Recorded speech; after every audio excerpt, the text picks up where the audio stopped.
તો ભક્તિ જે છે તો બીજભાવ સંપન્ન હોય એ જ ભક્તિની સાધનામાં જોડાશે. બીજભાવ જે ભગવાનના વર્ણથી છે, ભગવાનના સ્વીકારથી છે. પ્રભુ આપણો ભક્તિ માર્ગમાં ભગવાન સ્વીકાર કરે કે વરણ કરે તો આપણે ભક્તિ માર્ગમાં આવી શકીએ. એ બીજભાવ છે આપણો.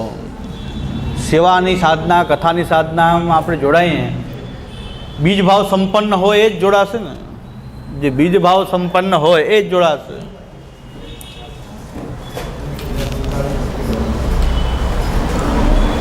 હવે આપણી જે ભક્તિની જે સાધના આપણે જે કરી રહ્યા છીએ એ સેવા અને કથા આ બેયનો સમુચ્ચય કરીએ, સાથે કરીએ. સેવા અને કથા એ ઉત્તમ આપણો કલ્પ છે, ઉત્તમ કલ્પ છે. મુખ્ય કલ્પ છે આ સેવા અને કથા. સંયોગમાં સેવા, અનોસરમાં કથા.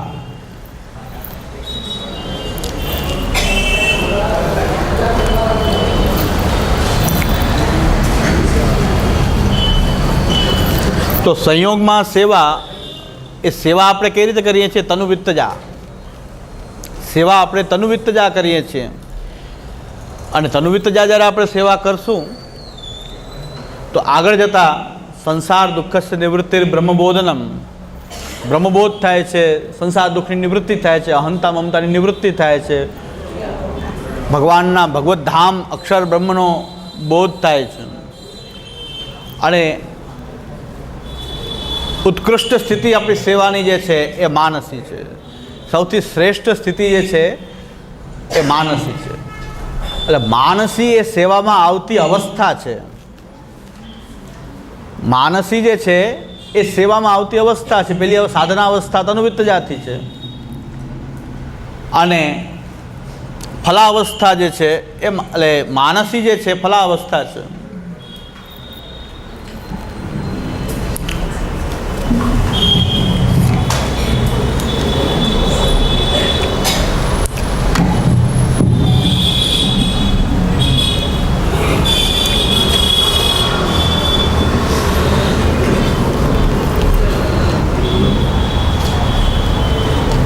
ગયા વખતે આપણે સ્વરૂપ તારતમ્ય નિર્ણયમાં પણ ત્રણ પ્રકારની જે સેવા, ત્રણ પ્રકારની સેવાના ત્રણ પ્રકારથી ફલનું નિરૂપણ જે છે એ શહેરાઈજીના મત પણ જોયો છે, પુરુષોત્તમજીનો પણ આપણે જોઈ રહ્યા છીએ.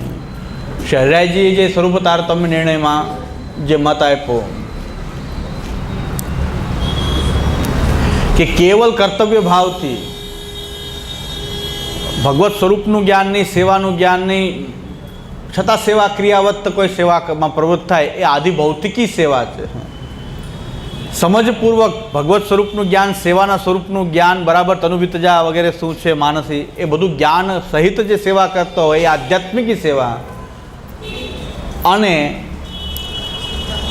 પરમ પ્રેમપૂર્વક પ્રેમ, આસક્તિ, વ્યસન આદિ બધી અવસ્થાઓ જેની ભક્તિમાં પ્રકટ થતી હોય એવા ભાવપૂર્વક જે સેવા કરતા હોય એ સેવાનું આદિદૈવિક રૂપ છે.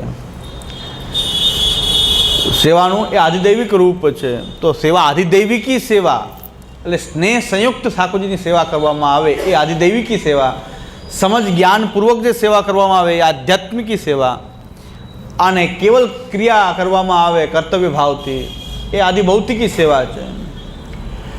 જેવી સેવા છે એ પ્રકારનું સેવ્ય સ્વરૂપ પણ પોતાનું રૂપ પ્રકટ કરે છે. આદિભૌતિકી સેવા હોય તો ભગવાન પોતાનું ભૌતિક રૂપ પ્રકટ કરે. મૂર્તિ જો રૂપ જે ભગવાનનું છે એના સિવાય કાંઈ બીજું લાગે જ નહીં. અમને કોઈ હસતા નથી દેખાતા, કોઈ ન ક્રોધ દેખાય, ને હસતા દેખાય, ને ઠાકોરજી અનમના છે કે રૂઠેલા કાંઈ ન દેખાય. એ વર્ષોથી છે એવા છે. આદિભૌતિક સ્વરૂપ ભગવાન બતાવી રહ્યા છે. ભગવાન પોતાનું આદિભૌતિક રૂપ બતાવે છે. 50 વર્ષથી ન હસે, ન બોલે, ને કાંઈ. કારણ કે આપણને દ્રઢ છે કે મૂર્તિ થોડી હશે. તે આદિભૌતિકી લેવલ છે, પણ છે તો સેવા, પણ આદિભૌતિકી પ્રકાર છે, આદિભૌતિક પ્રકાર. એક મર્યાદી વૈષ્ણવ મને કહેતા હતા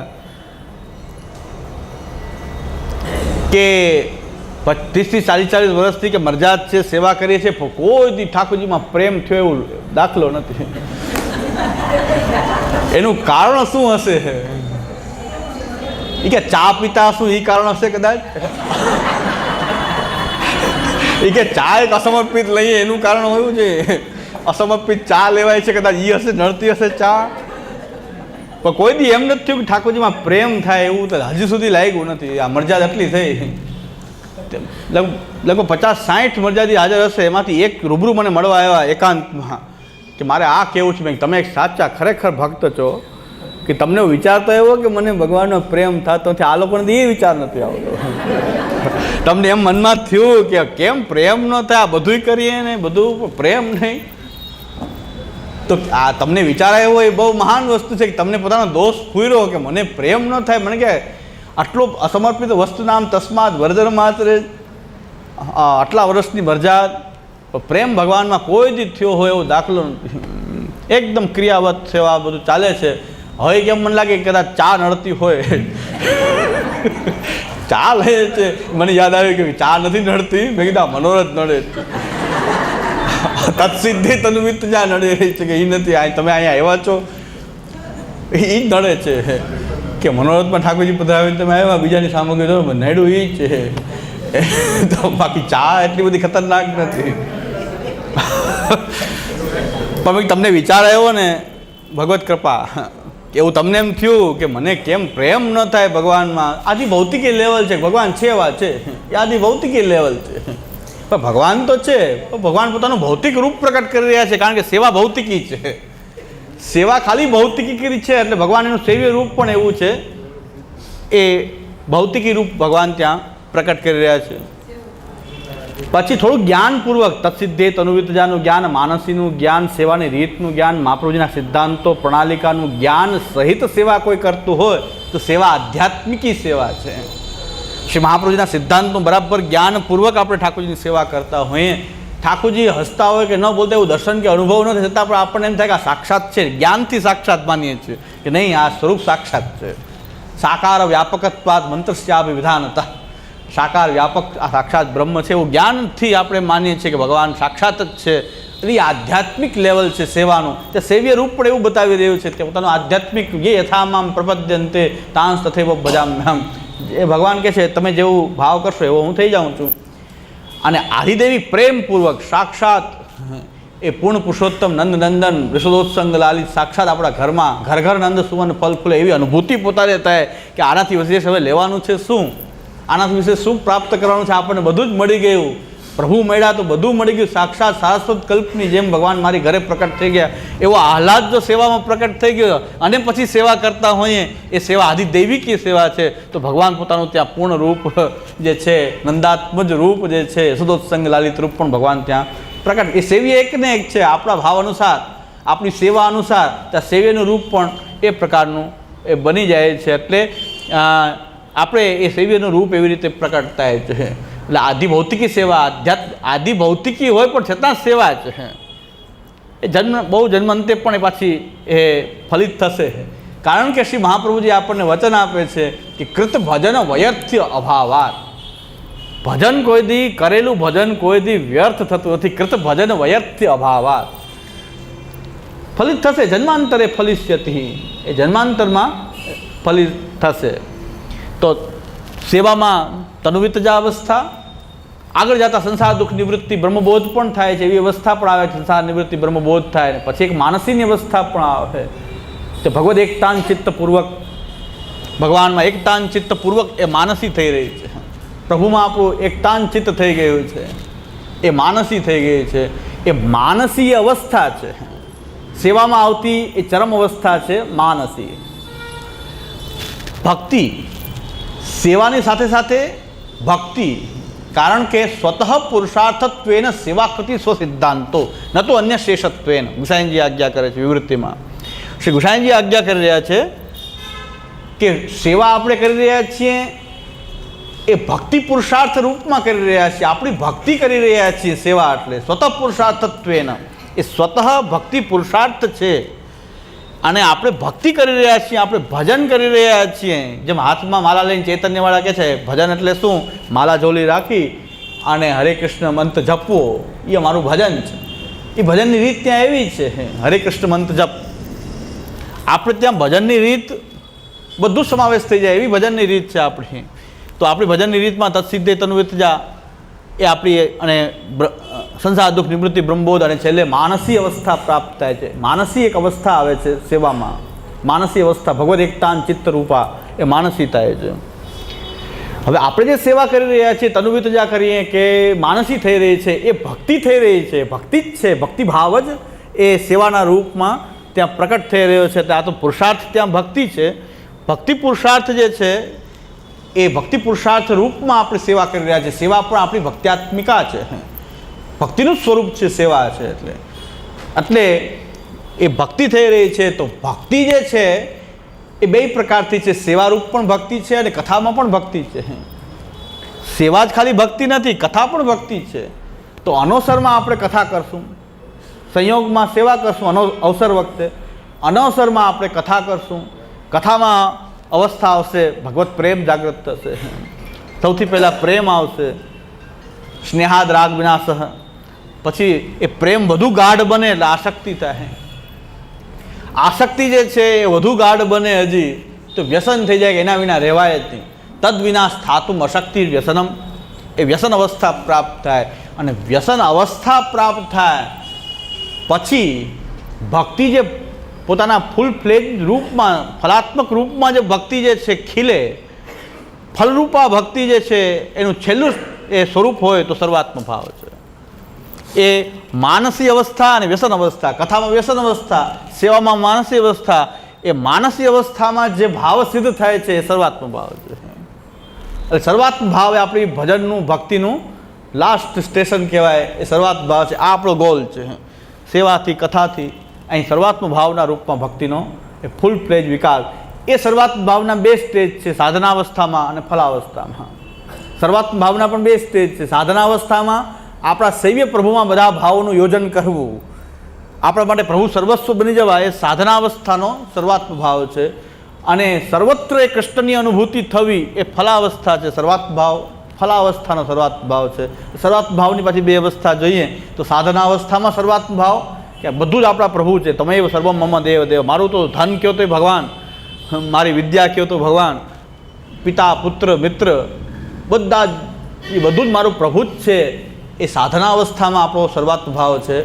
અને એ જ્યારે ખીલે, ત્યાંથી શરૂઆત કરીએ છીએ અને એ ખીલે અને પૂર્ણ રૂપમાં, ફલના રૂપમાં જે સર્વાત્મ ભાવ કે બધે કૃષ્ણ સિવાય બીજી કોઈ અનુભૂતિ જ ન થાય. અખંડમ કૃષ્ણવત્ સર્વમ, બધું જ કૃષ્ણ રૂપ જ દેખાવા માંડે. એ સર્વાત્મ ભાવની ફલાવસ્થા છે. એટલે ભ્રમર ગીત સુબોધની પ્રસ્તાવનામાં શ્યામોદાએ સર્વાત્મ ભાવનું વિવેચન બે રીતે કરેલું છે. એના આધારે જ કહું છું સર્વાત્મ ભાવ. સર્વાત્મ ભાવની બે અવસ્થાએ નથી લખી, કારણ કે સર્વાત્મ ભાવ એ આપણું ભક્તિનું લાસ્ટ સ્ટેશન છે. ભજન આપણું સર્વાત્મ ભાવના રૂપમાં ખીલવું જોઈએ. કંઈક ગોલ તો હોવું જોઈએ ને કે ડિગ્રી લેવી છે, ભજન શું કામ કરી રહ્યા છો, કે આપણું ભજન અહીં સર્વાત્મ ભાવના રૂપમાં વિકસિત થવું જોઈએ.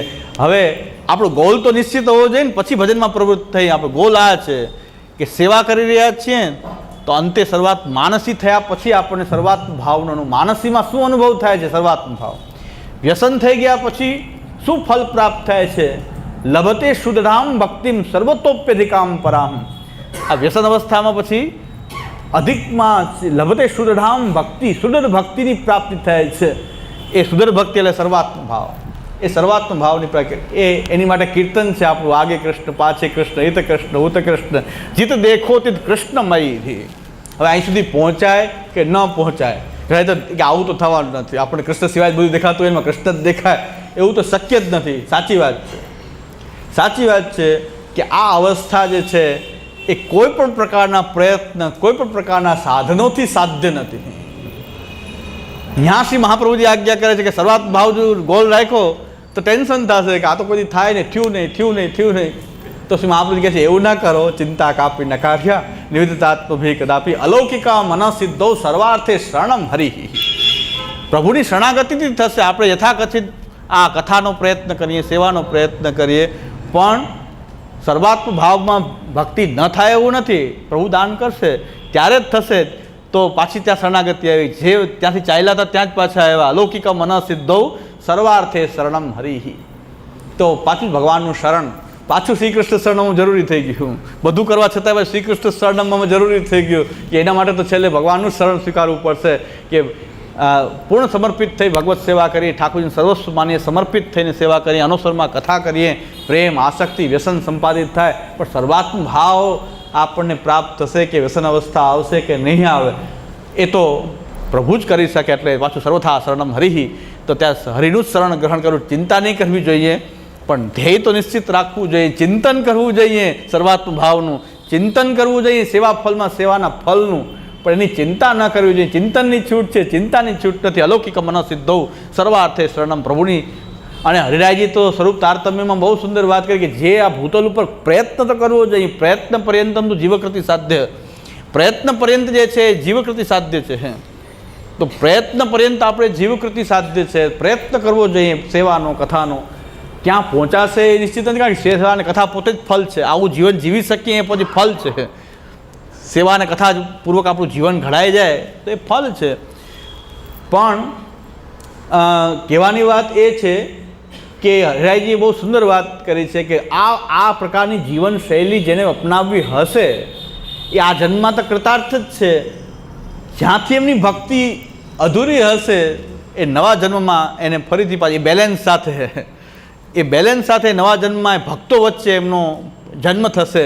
એટલે એ તો નિશ્ચિત થઈ ગયું, આટલું કરવાથી એટલું તો નિશ્ચિત થઈ ગયું કે ભક્તોના વચ્ચે એ જન્મ થાય અને પ્રેમ, આસક્તિ, વ્યસન જે અધૂરું હોય એ ભક્તો સાથે ગુણગાન કરવામાં એ અવસ્થાઓનો પણ અનુભવ થાય અને છેલ્લે ભગવાન એને પોતાના એ સાયુજ્યનું અલૌકિક સામર્થ્ય, વિરહનો અનુભવ આદિ અલૌકિક સામર્થ્યનું દાન કરે.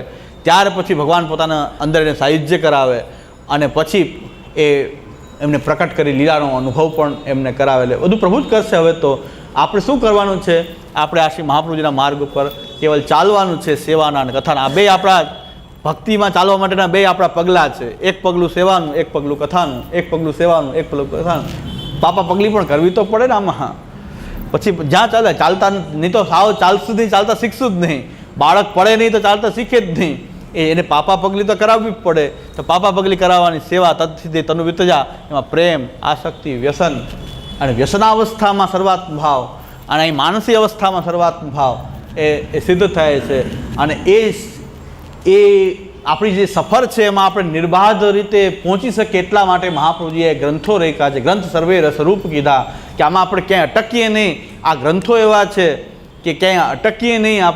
આપણને એમ લાગે કે ભક્તિનું ધ્યેય તો હોવું જોઈએ ભાઈ, આપણે ભક્તિમાં લાયક છીએ કે ન છીએ પછીની વાત છે, પણ આપણે ભક્તિ આપણું ધ્યેય જ નથી. આપણે ભક્તિને ધ્યેય લઈને પુષ્ટિ માર્ગમાં આવતા જ નથી. સંપ્રદાયમાં સાધના કોઈ ભક્તિની સર્વાત્મ ભાવના રૂપમાં મારી ભક્તિ ખીલે એવું આપણું ધ્યેય જ નથી. પૈસા કમાવવું ધ્યેય છે આપણું, સંસારમાં પ્રસિદ્ધિ મેળવવી આપણું ધ્યેય છે, લોકો વાહવા કરે આપણું ધ્યેય છે, બધું જ ધ્યેય છે. પણ ભક્તિ ખીલે આપણી શરૂઆતમાં એવું ધ્યેય લઈને આપણે ન કથા કરીએ છીએ ન સેવા કરીએ છીએ.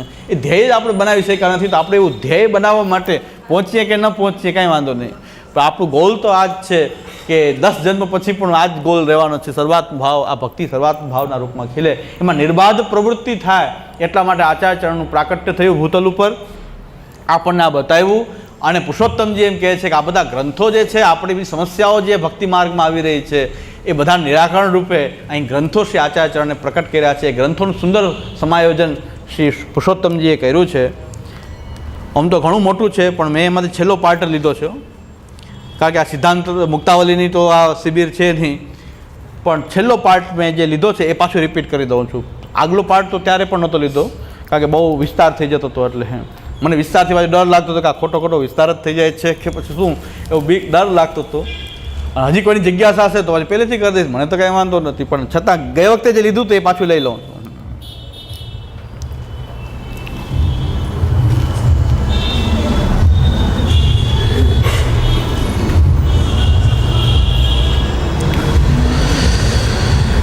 યસ્ય તુ તન્વાદિભિઃ સેવાકરણે ભક્તિરપી ન ભવતી. શ્રી પુરુષોત્તમજી આજ્ઞા કરે છે.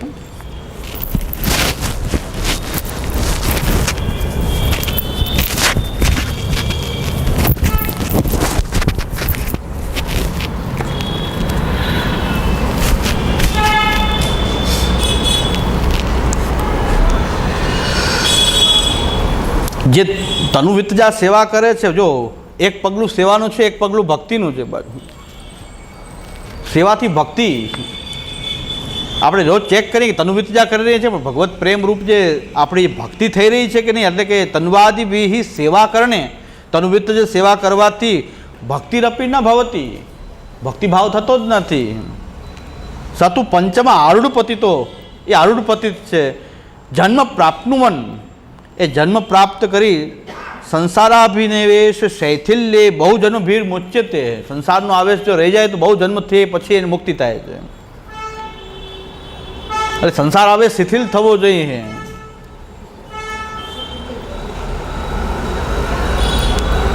સંસાર અત્યંત અભિનિવેશ હેતુ મુક્તિરપી ન ભવતી. સંસારનો આવેશ જ્યારે બહુ જન્મ પછી સંસારનો આવેશ જે છે દૂર થાય તો મુક્તિ થાય, પણ સંસારમાં અત્યંત અભિનિવેશ હોય, હું મારું જ કર્યા કરતા હોઈએ તો મુક્તિરપી ન ભવતી, તો મુક્તિ નથી થતી. તો પણ મુક્તિ તો ક્યારેય થાય જ નહીં. મુક્તિ ન થાય તો ભક્તિની વાત શું કરવી? તસ્માત સંસારાવેશમ ત્યજતા ભક્ત્યર્થમ તનુવિત્તજ સેવાયામ પૂર્વમ યતનીયમ ઇતિ. તનુવિત્ત જ સેવા કરવી જોઈએ, પણ પેલા સંસાર આવેશને છોડવો જોઈએ. હું મારું છૂટે એવી ભાવના તો રાખવી જોઈએ કે હું મારું જે છે ભગવાનમાં જોડી દે, પ્રભુમાં જોડીએ. આ હું મારામાં મારે ફસાવવું નથી.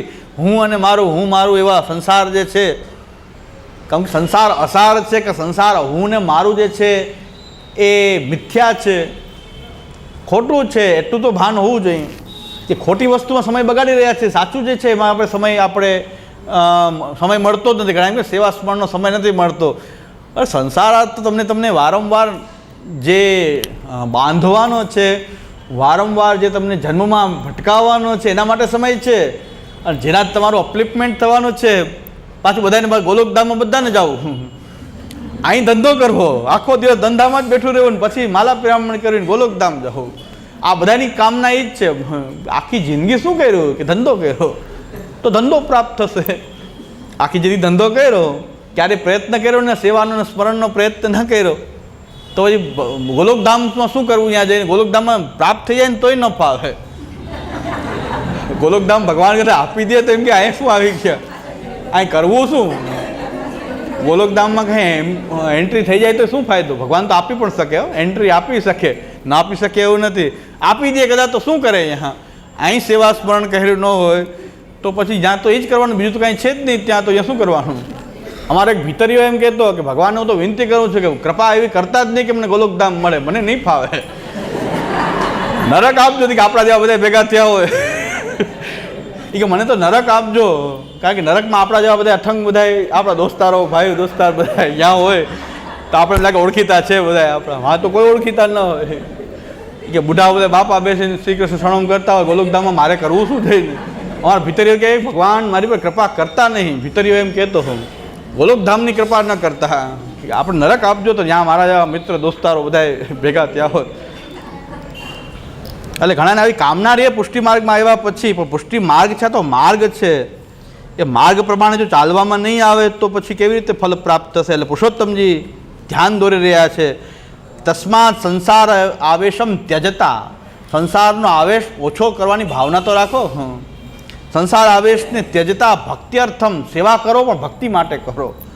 સેવા બીજા કોઈ હેતુથી નહીં, ભક્ત્યર્થ સેવા કરવી જોઈએ કે મારી ભક્તિ, પ્રભુમાં મને પ્રેમ ભક્તિ, આ સેવા જ કરું પણ પ્રેમપૂર્વક કરું, એવી ભક્ત્યર્થમ તનુવિત્ત જ સેવાયામ પૂર્વમ યતનીયમ ઇતિ. પહેલાં તો સંસાર આવેશ દૂર કરી, સંસાર આવેશને કમસે કમ ભક્તિમાં ન લાવીએ. સંસાર આવેશ હોય તો ભલે રહે, પણ ભક્તિમાં તો ન લાવીએ કે હે ભગવાન મારો ધંધો સારો ચાલે, મંગલ ભોગમાં ભોગ ધરીને કહે ધંધો બહુ સરસ ચાલે, દુકાને જાઉં છું. અરે ભાઈ ડાયાબિટીસની દવા બધા રસગુલ્લાની ચાસણીમાં ઘોરીને લેવી કે સંસાર આવેશને પ્રકટ કરવા તમે દવા લઈ રહ્યા છો કે સંસાર આવેશ છૂટે નહીં. ધંધો સારો ચાલે તો આપણે કંઈ વાંધો નથી, ભલે ચાલે સારો, આપણે કંઈ વિરોધી નથી, વૈરાગી માર્ગીના પણ નથી આપણે. ચાલો ધંધો ચાલે પણ ભગવાન સામે સેવા કરીને કમસે કમ ત્યાં તો કોઈ 5 મિનિટ એક તો જારી ચંપસ કર્યા અને હવે ભગવાન ધંધો સારો ચાલે, કૃપા કરો, સારો ગ્રાહક આવી જાય. તો આ શું કર્યું? સેવા તો ભક્તિ કરો. બીજું બધું ભલે ચાલો સંસાર આવે પણ ભક્ત્યર્થ સેવા કરીએ આપણે, સેવાને ભક્ત્યર્થ કરીએ. એટલે ભક્તિ આપણો પુરુષાર્થ છે. ભક્ત્યર્થ થઈ ગયો એટલે શું થઈ ગયું? ભક્તિ પુરુષાર્થ થઈ ગયો. સેવાનો પુરુષાર્થ સેવા જ નથી પણ ભક્તિ પુરુષાર્થ છે. ભક્તિ પુરુષાર્થત્વેને સેવા કૃતિ સો સિદ્ધાંત હો. આ ભક્તિ પુરુષાર્થ રૂપે આપણે સેવા કરવી જોઈએ. સેવા તો કમસે કમ ભક્ત્યર્થ કરીએ. ભાગવતનું પાઠ તો ભક્ત્યર્થ કરીએ. ભાગવતજીનો થોડોક પાઠ કરી, ચાલો નિયમ બનાવીએ, થોડોક ભાગવતજીનો પાઠ કરશું, પછી સંસાર આવેશ તો છે જ, એ તો આપણી અંદર પ્રાપ્ત જ છે. પાછું આપણે એ કરવાના જ છે બધું હું મારું વાળું. પણ ભાગવતનો પાઠ અને ઠાકોરજીની સેવા બે તો ભક્તિ અર્થ કરીએ, કદાચ ભક્તિ મળી જવાની હોય તો શું વાંધો છે? તો આપણે ભક્તિ માર્ગી થઈને આપણે ભક્તિ ઈચ્છતા જ નથી. એટલે પુરુષોત્તમજીને એક એક શબ્દને હું શાંતિથી કહું છું કે ભક્તિ અર્થમ એટલે ભક્તિ પુરુષાર્થ રૂપે તનુવિત્ત જ સેવાયામ પૂર્વમ યતનીયમ. એટલે તનુવિત્ત જ સેવા જે છે માટે પહેલાં સૌથી પહેલાં તનુવિત્ત જ સેવા માટે યત્ન કરવો જોઈએ. યત્ન તો આવ્યો ને, તનુવિત્ત જ સેવા માટે યત્ન કરવો જોઈએ. એટલે સેવા કરો એ તો તનુવિત્ત જા તો કરો, ત્યાં તનુજા વિદ્યા તો ન કરો, ત્યાં તો કમસે કમ તનુવિત્ત જ કરો, તનુવિત્ત જા સેવા કરો, ભક્તિ અર્થ કરો. બે વસ્તુ આવી, તનુવિત્ત જા સેવા કરવી અને ભક્તિ અર્થ કરવી. ભક્તિ સિવાય બીજો કોઈ કારણ નહીં. જે કાંઈ પ્રભુ બીજું ભક્તિ આપે એના સિવાય બીજું કાંઈ જોઈએ નહીં. સેવા કે કથા આપણે આપણો પુરુષાર્થ ત્યાં ભક્તિ જ હોવો જોઈએ, બીજું કંઈ નહીં. હા બોલો. હા આપણે તો પ્રભુ પાસે કંઈ માનતા તો નથી જ, અને આપણા એવા સારા સારા કાર્યો બી થાય છે, તો ત્યારે આપણને એમ થાય કે આપણે આપણાથી આ શક્ય જ નથી, આ પ્રભુએ જ કહ્યું છે. ત્યારે આપણે ફરીથી પ્રભુને એમ કહીએ કે પ્રભુ આપણે કેમ શ્રમ લીધો, અને આપણે રડીએ પ્રભુ પાસે કે પ્રભુ આપણે શ્રમ લેવો પડ્યો. તો એવી ભાવના છે કે પ્રભુ આપણી સાથે રહી છે. તો પ્રભુ તો આપણું બધું જાણે જ છે. તો આપણે સવારમાં જ્યારે સેવા કરતાં આપણા આખા દિવસના જે કંઈ કાર્યક્રમ હોય કે આ પ્રભુ આમ થઈ ગયું, આજે આમ થઈ ગયું, આપણે વાર્તાલાપ તો પ્રભુ સાથે શેર કરી શકીએ ને, કરી શકીએ શેર. હા કરી શકાય, એમાં કાંઈ વાંધો નથી, પણ કરી દેજો એવું નહીં કે આમ કરવાથી કામ સિદ્ધ થઈ જાય છે, એવું જરૂરી. હકીકતમાં ન લૌકિક પ્રભુ કૃષ્ણો મનુતે નૈવ લૌકિકમ, એ અંતર્યામી રૂપમાં જાણી લે છે, એને આ આવશ્યક નથી. છતાં કોઈનો ભક્તિભાવ એવો છે તો એનો કોઈ બંધન નથી, પણ હકીકતમાં આવશ્યક નથી કે અંતર્યામી રૂપમાં આ બધું તો એ જાણે જ છે. કદાચ આ ભાષા કદાચ નહીં સમજે ભગવાન, ન લૌકિક પ્રભુ કૃષ્ણો મનુતે નૈવ લૌકિકમ, પણ બહુ સ્નેહ વસાદ કોઈ ભગવાન સાથે વાર્તાલાપ કરતો હોય તો કરી શકે, એમાં કોઈ બંધન નથી. સ્નેહને તો કોઈ બંધન નથી. આ નિયમ પ્રમાણે નથી. નિયમ પ્રમાણે આ કહેવું જરૂરી નથી કે બધું કહેવું જોઈએ પ્રભુને, એ પણ જરૂરી નથી. છતાં આપણું લૌકિક વૈદિક પ્રભુ સાથે જોડાયેલું તો છે, અંતર્યામી રૂપથી એ બધું જાણી રહ્યા છે. છતાં આપણે કોઈ સ્નેહથી ભગવાનની સાથે વાર્તાલાપ કરતું હોય તો એમાં કોઈ વાંધાજનક નથી, સારો ભાવ છે. એટલે આપણે ઘરમાં બધા રહેતા હોય તો આપણે એમ કહી જાય ઈ તો તારી મરજી, આપણે એમ કહીએ કે લૌકિકમાં, તો આપણે પ્રભુને એમ નિગ્લેક્ટ કેમ કરી શકીએ? હું ક્યાં કહું છું કરી શકો, એમ કહું છું કરી શકો, અનુજ્ઞા અને આજ્ઞા. ઘણા લોકો મને ફોનમાં એમ જાણ કરે કે અમે આ બધો કાર્યક્રમ કરીએ, મેં કીધું કરો, તો ભાઈ માં એમ કે બાવાની આજ્ઞાથી કરી રહ્યા છો. આજ્ઞા ક્યાં છે? આ તો અનુજ્ઞા છે, છૂટ આપી રહે. હા ભલે ભાઈ વાંધો, તમે મને જાણ કરી તો કરો, વાંધો નહીં. હવે બધું નક્કી જ છે તો મારા કહેવાથી કે બંધ થવાનું તો કરો. તો પછી કોઈ રજૂઆત એમ કરે કે આપશ્રીની આજ્ઞાથી આ કાર્યક્રમ થઈ રહ્યો છે, આપશ્રીની આજ્ઞા બધે લગાડી દે, તો આજ્ઞા નથી એ. હું તમને એમ નથી કહેતો કે ન કરવું જોઈએ, ન કરાય જ નહીં, એમ નથી કહેતો. આવશ્યક નથી, છતાં પણ કોઈ ભક્તિભાવથી ભગવાન સાથે સંવાદ કરતો હોય તો કરી શકે છે. આપણું સર્વસ્વ ભગવાન છે તો એમાં કોઈ વાંધો નથી. સમજી ગયા ને? મેં ના નથી પાડ્યો કે ન કરાય એવું નથી કહેતો, ન કરી શકાય એવું નથી કહેતો, પણ એ આવશ્યક નથી. એમ બધા એવું કરવું જ જોઈએ એમ નથી કહેતો કે આપણે નિયમ રીતમાં કે મહાપ્રભુજી તો લખ્યું નથી એવું કે બધાએ આમ કહેવું. પણ કોઈ કહેતું હોય પ્રભુને બધું કહેતું હોય તો એ તો એના પ્રભુની વચ્ચેની વાતચીત છે.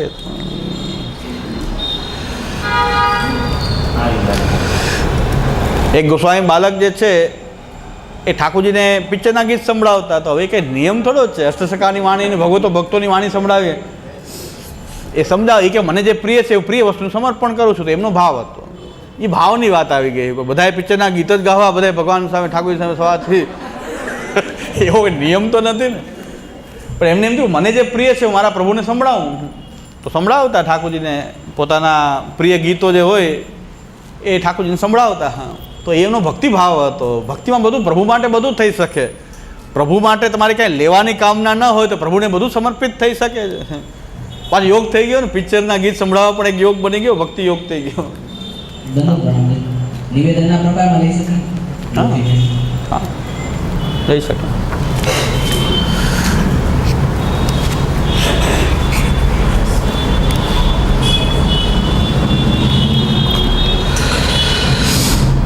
કોઈ આશ્ચર્ય લાગે કે મંગલા થયા છે ને આ શું વાગે છે મોહમ્મદ રફી વાગે છે